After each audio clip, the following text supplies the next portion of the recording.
ಕರ್ತನಾದ ಯೇಸು ಕ್ರಿಸ್ತನ ಪರಿಶುದ್ಧವಾದ ನಾಮದಲ್ಲಿ ನಿಮ್ಮೆಲ್ಲರಿಗೆ ವಂದನೆಗಳು. ಸತ್ಯವೇದದಲ್ಲಿ ಯೋಹಾನ ಬರೆದ ಸುವಾರ್ತೆ 19ನೇ ಅಧ್ಯಾಯದ ಈ 17ನೇ ವಚನದಲ್ಲಿ ನಾವು ಗಮನಿಸುವಂತೆ, ಅವರು ಯೇಸುವನ್ನು ತೆಗೆದುಕೊಂಡು ಹೋದರು. ಆತನು ತನ್ನ ಶಿಲುಬೆಯನ್ನು ತಾನೇ ಹೊತ್ತುಕೊಂಡು ಕಪಾಲ ಎಂಬ ಸ್ಥಾನಕ್ಕೆ ಹೋದನು. ಇದಕ್ಕೆ ಇಬ್ರಿಯ ಮಾತಿನಲ್ಲಿ ಗೊಲ್ಗತಾ ಎಂದು ಹೆಸರು. ಪಿಲಾತನು ಕರ್ತನಾದ ಯೇಸು ಕ್ರಿಸ್ತನ ರಾಜತಾಂತ್ರಿಕವಾದ ವಿಷಯದಲ್ಲಿ ಆರೋಪಣೆಗಳನ್ನು ಕಂಡು ಬರದೇ ಇದ್ದಾಗಲೂ ಕೂಡ ಯಹೂದ್ಯರ ಒತ್ತಾಯದ ಮೇರೆಗೆ ಆತನನ್ನು ಶಿಲುಬೆಗೆ ಹಾಕಿಸುವುದಕ್ಕಾಗಿ ಒಪ್ಪಿಸಿಕೊಟ್ಟನು.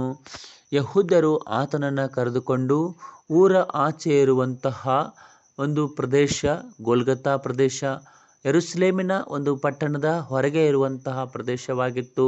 ಆ ಪ್ರದೇಶದಲ್ಲಿ ಆತನನ್ನು ಕರೆದುಕೊಂಡು ಬರುತ್ತಾರೆ ಮತ್ತು ಗೊಲ್ಗತಾ ಬೆಟ್ಟದಲ್ಲಿ ಬರುವಾಗ ಆತನು ಶಿಲುಬೆಯನ್ನು ಹೊತ್ತುಕೊಂಡು ಕಪಾಲ ಎಂಬಂಥ ಸ್ಥಳಕ್ಕೆ ಬರುತ್ತಾರೆ.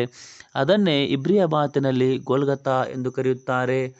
ಈ ಒಂದು ಪ್ರದೇಶವನ್ನು ನೋಡುವಾಗ ಹಳೆ ಒಡಂಬಡಿಕೆಯಲ್ಲಿಯೂ ಕೂಡ ಇಸ್ರಾಯೇಲರು ತಮ್ಮ ಮಾಡಿದಂತಹ ಒಂದು ಪ್ರಾಯಶ್ಚಿತ್ತವಾದ ಯಜ್ಞಗಳಾಗಲಿ, ದೋಷಾರೋಪಣೆ ಯಜ್ಞಗಳಿಗಾಗಲಿ, ಅವರು ಬಲಿ ಅರ್ಪಣೆ ಮಾಡೋದಕ್ಕೆ ತಂದಿರುವಂತಹ ಬಲಿಯನ್ನು ವಧಿಸಿದ ನಂತರ ಮಹಾಯಾಜಕನು ಅದರ ರಕ್ತವನ್ನು ತೆಗೆದುಕೊಂಡು ಅತಿ ಪರಿಶುದ್ಧವಾದ ಸ್ಥಳಕ್ಕೆ ಪ್ರವೇಶಿಸಿ ಅಲ್ಲಿ ಆತನ ರಕ್ತವನ್ನು ಚಿಮುಕಿಸುತ್ತಾ ಇದ್ದನು.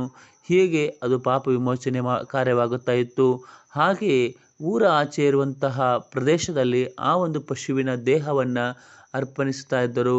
ಹಾಗೆಯೇ ನಾವು ನೋಡುವ ಹಾಗೆ ಇದೇ ರೀತಿಯಾಗಿ ಕರ್ತನಾದ ಯೇಸು ಕ್ರಿಸ್ತನು ಊರ ಆಚೆ ಪಟ್ಟಣದ ಹೊರಗಡೆ ಕಪಾಲವೆಂಬಂಥ ಸ್ಥಳ ಅಥವಾ ಗೊಲ್ಗತಾ ಎಂಬ ಸ್ಥಳದಲ್ಲಿ ಮನುಷ್ಯರ ಪಾಪ ನಿವಾರಾರ್ಥಕವಾಗಿ ಪಾಪದ ಕ್ಷಮಾಪಣೆಯನ್ನು ದಯಪಾಲಿಸೋಕ್ಕೋಸ್ಕರ ಆ ಗೊಲ್ಗತಾ ಬೆಟ್ಟದ ಮೇಲೆ ಯಜ್ಞಾರ್ಪಿತನಾಗಿದ್ದಾನೆ.